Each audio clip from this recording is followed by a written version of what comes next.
Back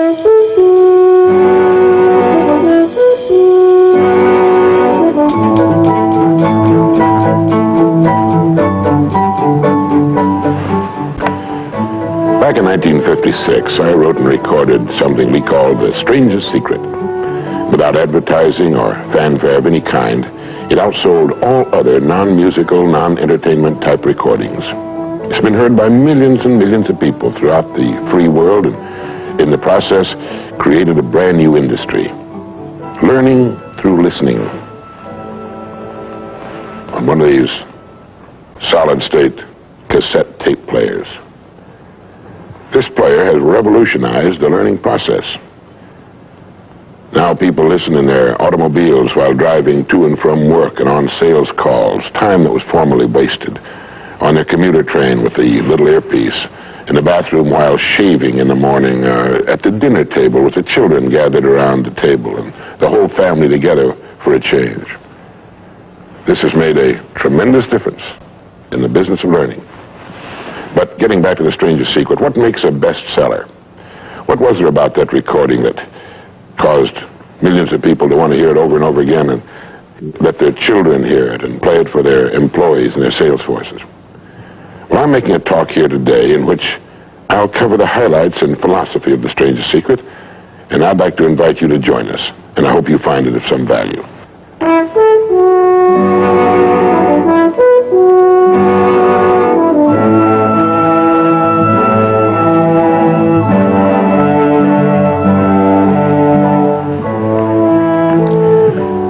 To tell you the most interesting story in the world.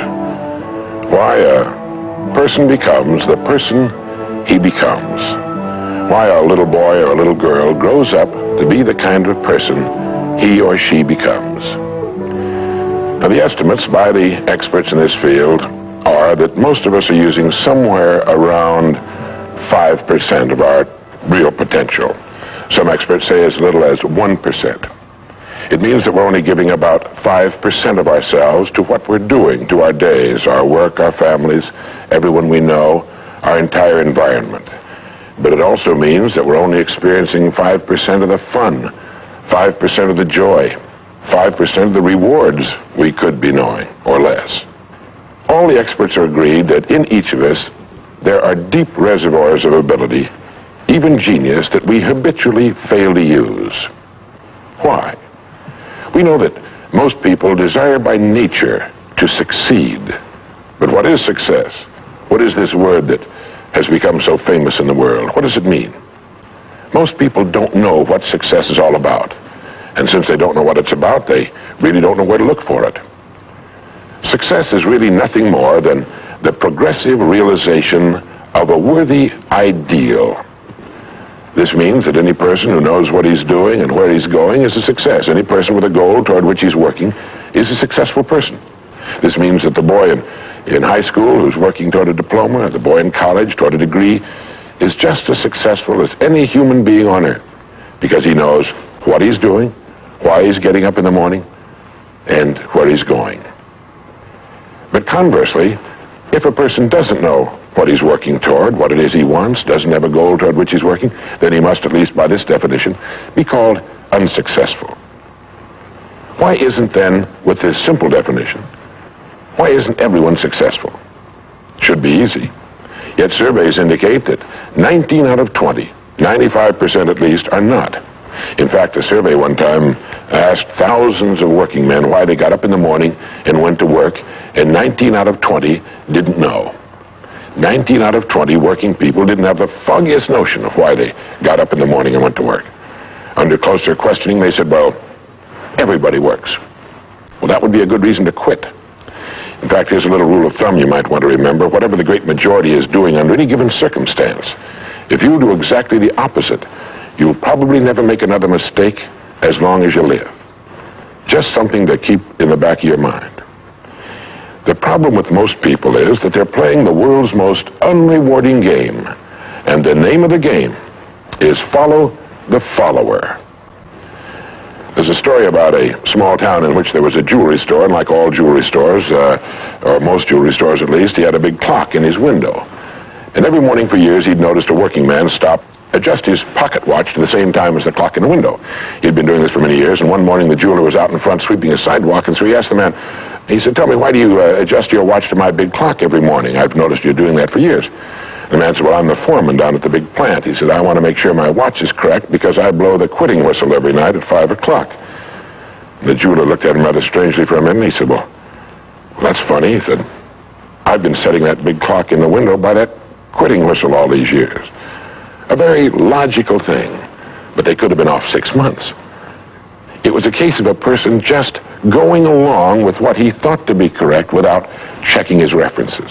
So I want to suggest that from now on out, at least we do that we check our references and ask ourselves, are the people I'm following going where I want to go?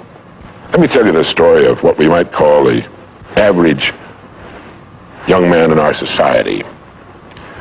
Now, from the time this boy is born, there's only one thing on earth he can do, and that's to begin to think, act, and talk like the people by whom he's surrounded. This is all in the world he can do.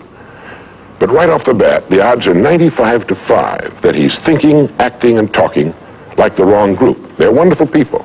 They love him. They'd do anything in the world for him. They want him to succeed. But the odds are 95-5 they haven't got the answers he needs if he's to reach fulfillment as a human being, if he's to reach this success that he wants, if he's to reach into these deep reservoirs of ability and genius we know he possesses and draw it out. Well, he starts in school.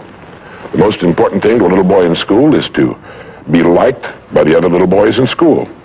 And so at this tender age, he begins to follow other little boys his same age who don't know any more than he knows and who do not necessarily have any capacity for leadership. And he does this in the first grade, and the second, and the third, and the fourth, and the fifth, and the sixth, and the seventh, and the eighth, and year after year after year, he forms himself into a composite average of other little boys his age, trying to be like them, trying to do the only thing in the world that's impossible for a human being to do, which is to be like somebody else. Now, let's say he goes all the way through school, usually goes in the military service. Again, he's caught in a vice-like grip of conformity. Now, let's say he's 25 years old, out of school, out of service. What's he going to do?